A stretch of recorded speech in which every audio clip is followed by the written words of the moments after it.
कुंभ का मेला, जो आस्था, श्रद्धा और धार्मिकता का प्रतीक है, अपनी भव्यता और संस्कृति के लिए विश्व भर में प्रसिद्ध है।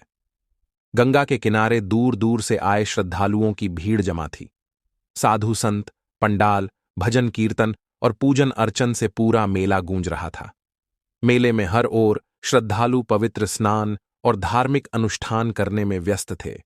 दुकानदारों ने भी अपनी दुकानें लगाई थीं, जहां खाने पीने और धार्मिक वस्तुओं का विक्रय हो रहा था। इसी बीच एक मुस्लिम दुकानदार ने अपनी दुकान लगाई, जो पहली बार कुंभ मेले में आया था। यह मुस्लिम दुकानदार अपने धंधे को आगे बढ़ाने के इरादे से कुंभ मेले में आया था। उसने अपनी दुकान पर रंग बिरंगी चीजें सजाई और ग्राहकों को आकर्षित करने के लिए मीठी बातों का सहारा लिया। शुरुआत में तो सब कुछ सामान्य लग रहा था, लेकिन जल्द ही लोगों ने उसकी दुकान पर बिक रही वस्तुओं की गुणवत्ता पर सवाल उठाना शुरू कर दिया। उसने धार्मिक वस्तुओं को भी बेचने का दावा किया, लेकिन उन वस्तुओं की शुद्धता संदेहास्पद थी।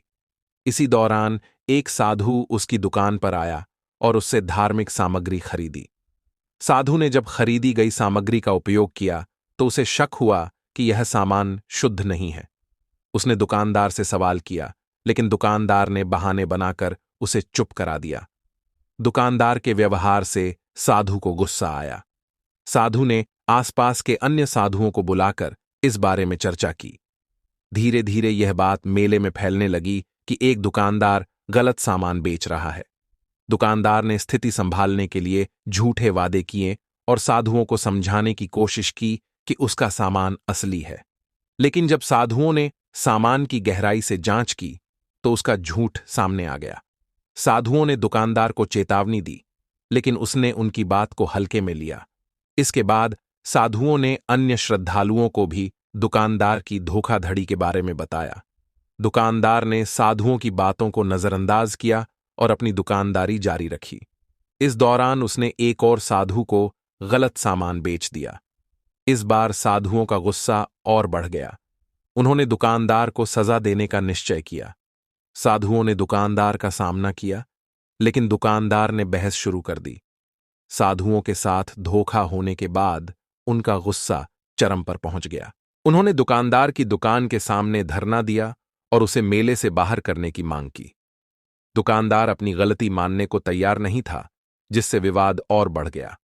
आसपास के लोग भी साधुओं के समर्थन में आ गए। जैसे जैसे विवाद बढ़ा, मेले में माहौल तनावपूर्ण हो गया। दुकानदार अपनी बात पर अड़ा रहा और साधुओं की नाराजगी बढ़ती गई। भीड़ का ध्यान इस विवाद की ओर खींचने लगा। लोग दुकानदार की दुकान के आसपास जमा होने लगे, जिससे मेले की शांति भंग होने लगी। दुकानदार ने साधुओं की आवाज को दबाने के लिए कुछ लोगों को अपनी तरफ मिलाने की कोशिश की। उसने अपने समर्थन में झूठी कहानियां गढ़नी शुरू कीं, लेकिन साधुओं ने उसकी हर चाल को नाकाम कर दिया। साधु उसकी दुकान के पास डटे रहे और उसकी साजिश का पर्दाफाश करते रहे। साधुओं ने दुकानदार के खिलाफ बड़ा विरोध प्रदर्शन किया। उन्होंने अन्य दुकानदारों और मेले में आए श्रद्धालुओं से भी दुकानदार का बहिष्कार करने की अपील की। इस बीच दुकानदार ने मेले की सुरक्षा में तैनात पुलिस को बुलाने की कोशिश की।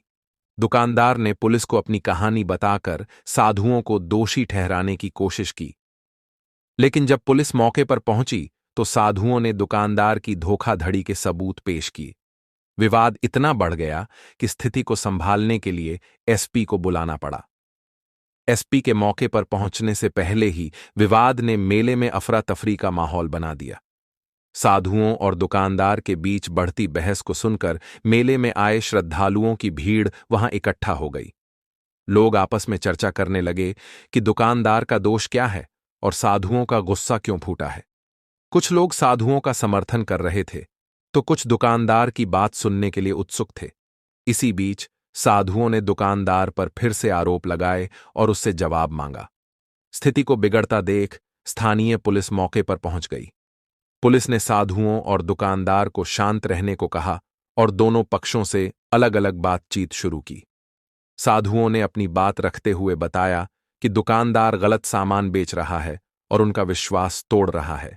दूसरी ओर दुकानदार ने आरोपों को नकारते हुए दावा किया कि वह निर्दोष है।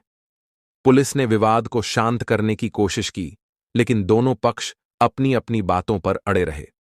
जब मामला शांत नहीं हुआ और भीड़ बढ़ने लगी, तो पुलिस ने स्थिति को नियंत्रण में लेने के लिए एसपी को सूचित किया। एसपी ने मौके पर पहुंचकर विवाद का गहराई से जायजा लिया। उन्होंने साधुओं और दुकानदार दोनों की बातें सुनी और स्थिति को समझने की कोशिश की। एसपी ने दुकानदार को चेतावनी देते हुए कहा कि यदि आरोप साबित हुए तो उसके खिलाफ कड़ी कार्रवाई होगी। एसपी ने साधुओं द्वारा दिए गए आरोपों की जांच करने का आदेश दिया। पुलिस ने दुकानदार की दुकान और बेचे जा रहे सामान की जांच शुरू की। जांच के दौरान पाया गया कि दुकानदार ने सचमुच घटिया और नकली सामान बेचा था।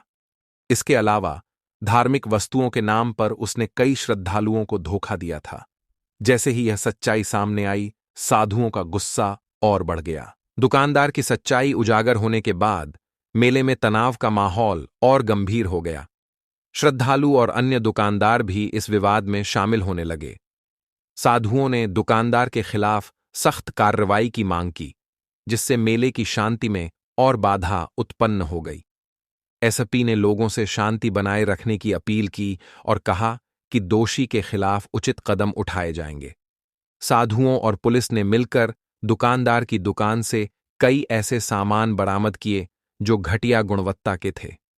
इन सामानों में धार्मिक वस्तुएं भी शामिल थीं, जिनकी पवित्रता के साथ खिलवाड़ किया गया था। पुलिस ने इस सबूत को सभी के सामने पेश किया। यह देखते ही श्रद्धालुओं में दुकानदार के खिलाफ आक्रोश फैल गया। दुकानदार की सच्चाई सामने आने के बाद साधुओं का गुस्सा चरम पर पहुंच गया। उन्होंने दुकानदार को तुरंत मेले से निकालने और उसे दंडित करने की मांग की।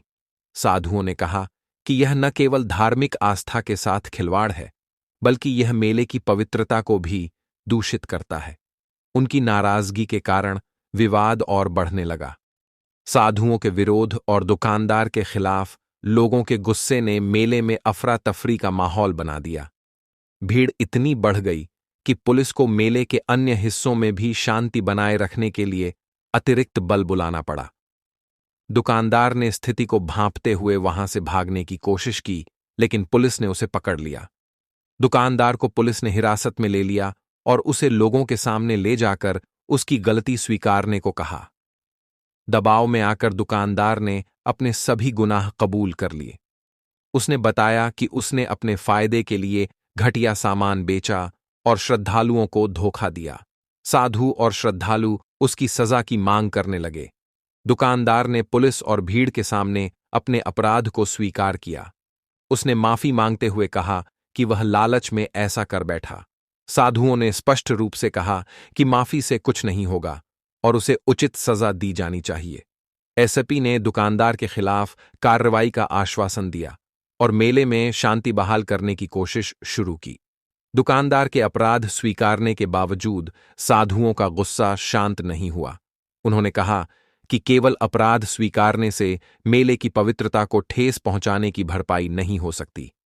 साधुओं ने पुलिस और प्रशासन से अपील की कि दुकानदार को सख्त सजा दी जाए ताकि भविष्य में कोई भी ऐसा दुस्साहस न कर सके। एसपी ने साधुओं से बातचीत कर उन्हें आश्वासन दिया कि न्याय जरूर होगा। यह घटना मेले की व्यवस्था पर गंभीर सवाल खड़े कर रही थी। श्रद्धालुओं और साधुओं ने पूछा कि जब मेला प्रशासन इतनी कड़ी सुरक्षा और जांच का दावा करता है, तो ऐसा दुकानदार कैसे बचकर निकल गया। एसपी ने मामले की गंभीरता को देखते हुए दुकानदार के खिलाफ कानूनी कार्रवाई का आदेश दिया। पुलिस ने दुकानदार पर धोखाधड़ी, धार्मिक भावनाओं को आहत करने और नकली सामान बेचने का मुकदमा दर्ज किया। उसे मेले से तुरंत बाहर कर दिया गया और उसकी दुकान को सील कर दिया गया। पुलिस ने यह भी सुनिश्चित किया कि भविष्य में मेले में किसी भी दुकानदार की जांच कड़ी की जाएगी।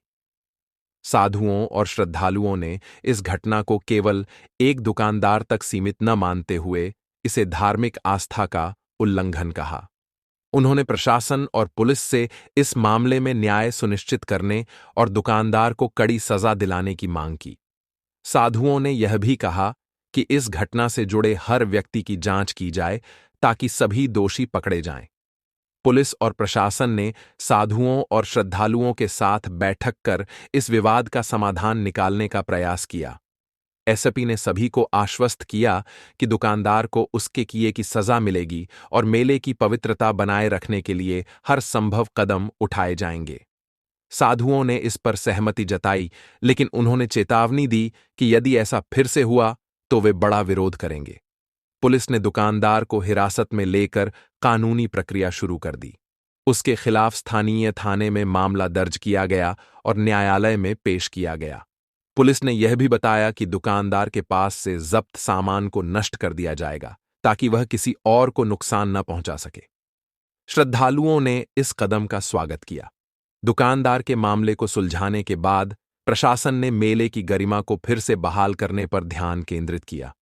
साधुओं और श्रद्धालुओं को यह विश्वास दिलाने के लिए कई कदम उठाए गए कि मेले की पवित्रता और सुरक्षा को प्राथमिकता दी जाएगी। मेला प्रशासन ने दुकानदारों की जांच कड़ी कर दी और सभी दुकानों का निरीक्षण शुरू किया। साधुओं ने प्रशासन के प्रयासों को सराहा और कहा कि उनका उद्देश्य केवल दोषी को सजा दिलाना था, ताकि कोई और इस तरह की गलती न करे। साधुओं ने मेले में आए श्रद्धालुओं से भी शांति बनाए रखने और अपने धार्मिक कर्तव्यों को निभाने की अपील की। साधुओं ने इस बात पर संतोष जताया कि न्यायिक प्रक्रिया शुरू हो गई है। इस घटना के बाद मेला प्रशासन ने सभी दुकानदारों और श्रद्धालुओं को चेतावनी दी कि किसी भी प्रकार की धोखाधड़ी या गलत व्यवहार को बर्दाश्त नहीं किया जाएगा। उन्होंने यह भी कहा कि यदि कोई दुकानदार नकली सामान बेचता पाया गया तो उसके खिलाफ कड़ी कार्रवाई होगी। यह संदेश मेले में चारों ओर प्रसारित किया गया, जिससे दुकानदारों में डर और श्रद्धालुओं में विश्वास बढ़ा। आखिरकार विवाद खत्म होने के बाद मेले में शांति और धार्मिकता का माहौल लौट आया। श्रद्धालु अपनी पूजा पाठ और स्नान में वापस व्यस्त हो गए। साधुओं ने अपने प्रवचन और अनुष्ठान जारी रखे, जिससे मेले की पवित्रता फिर से बहाल हो गई। प्रशासन ने वादा किया कि इस घटना से सबक लेकर मेले की सुरक्षा और व्यवस्था में और सुधार किया जाएगा। दोस्तों, अगर आपको यह कहानी पसंद आई हो तो वीडियो को लाइक करें और हमारे चैनल को सब्सक्राइब करें ताकि ऐसी और कहानियां आप तक पहुंचती रहें। जय हिंद, जय भारत।